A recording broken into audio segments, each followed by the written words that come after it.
Meus irmãos, é comum na nossa cultura brasileira começarmos o dia tomando banho, escovando os dentes, vestindo roupas cheirosas, bem passadas, com amaciante. É comum alguns que são mais vaidosos passarem perfumes dos melhores para saírem de casa. Isso tudo é bom, irmãos, e necessário. Que bom que seja assim. Porém, todavia, isso não é o suficiente. Nós precisamos de uma purificação muito maior e muito mais profunda, meus irmãos. Na época de Jesus, no contexto religioso de Jesus, meus irmãos, a elite religiosa tinha um costume de viver se limpando os seus corpos, limpando os copos, tomando banhos em purificações ritualísticas ali, mas por dentro eles eram podres. Nós podemos ver isso em Mateus, capítulo de número 23, do versículo de número 25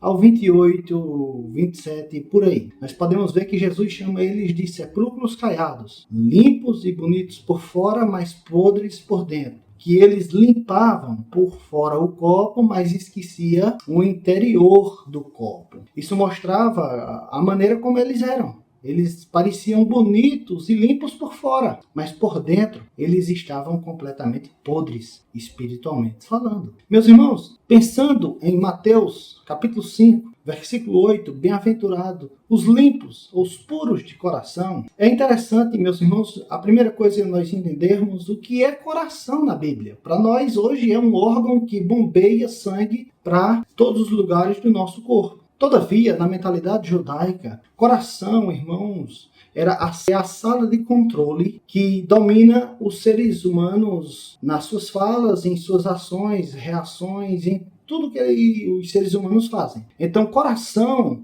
na mentalidade da época de Jesus, na mentalidade hebraica, significava as emoções, o entendimento, a razão, as vontades, a alma, o espírito, o ser completo do homem. Isso significava coração na mentalidade judaica. Diante disso, irmãos, nós aprendemos que desde o Antigo Testamento, os homens verdadeiramente espirituais entendiam e sabiam da necessidade de uma purificação interior, muito mais profunda do que oferecer holocaustos e fazer rituais de purificação. Nós podemos ver 3 exemplos claríssimos na Bíblia. O primeiro exemplo, irmãos, é a oração de Davi no Salmo 51, versículo 10. Ele diz assim: ó Deus, cria em mim um coração puro. Diante disso, o salmista Davi já via a necessidade de uma purificação no coração. Os homens muito mais primitivos do que na época de Jesus. Segundo lugar, o próprio Davi, no Salmo 24, verso 3 e verso 4, ele diz assim: quem habitará no seu santo templo? Aquele que é limpo de mãos e puro de coração. Então, o salmista Davi já entendia que os seres humanos precisavam de uma purificação,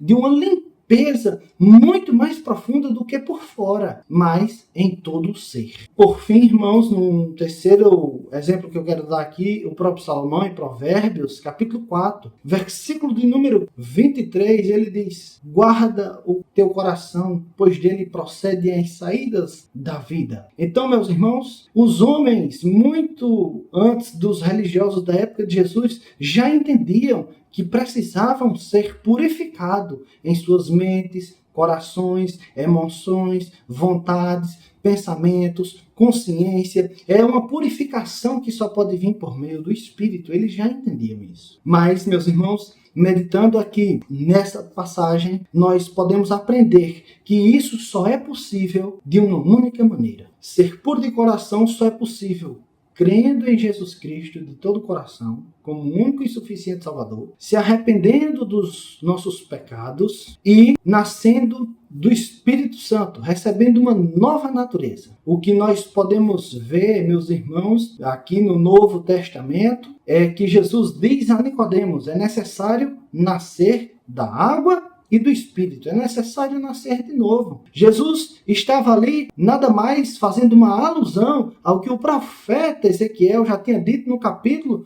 de número 36, uma profecia que viria a se cumprir no Novo Testamento. Ezequiel 36, versículo 25 ao 28, mas o verso 25 diz: aspergirei água e em vós ficareis purificados, limpos, puros. Diante disso, meus irmãos, nós aprendemos que só mediante uma ação do Espírito Santo para que nós possamos ser purificados diante de Deus. As nossas mãos não podem fazer isso, os nossos atos religiosos, os nossos malabarismos, da religião não podem fazer isso. Apenas o Espírito Santo é quem pode nos purificar completamente, purificar a nossa alma, o nosso espírito, os nossos desejos, as nossas vontades, as nossas emoções, todo o nosso ser. Somente o Espírito Santo é quem pode fazer uma obra desse tamanho. Meus irmãos, nós concluímos com algumas lições. Em primeiro lugar, irmãos, o único homem 100% puro, limpo de coração foi Jesus Cristo.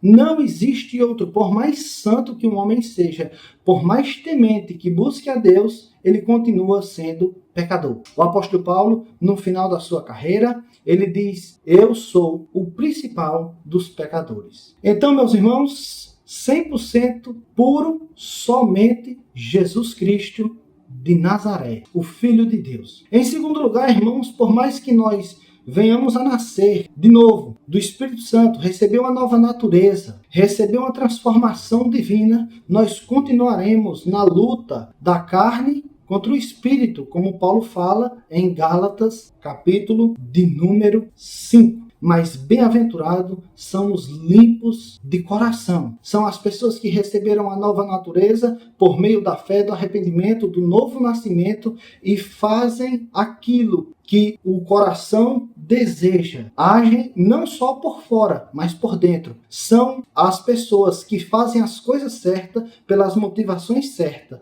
Falam as coisas certas com as intenções corretas. São as pessoas que fazem as coisas não só por fora, mas por dentro. Essas pessoas foram purificadas, são limpas de corações e somente por meio de Jesus Cristo, do Espírito Santo, é que nós podemos ser puros de coração. Que Deus possa estar abençoando a vida de todos em nome de Jesus.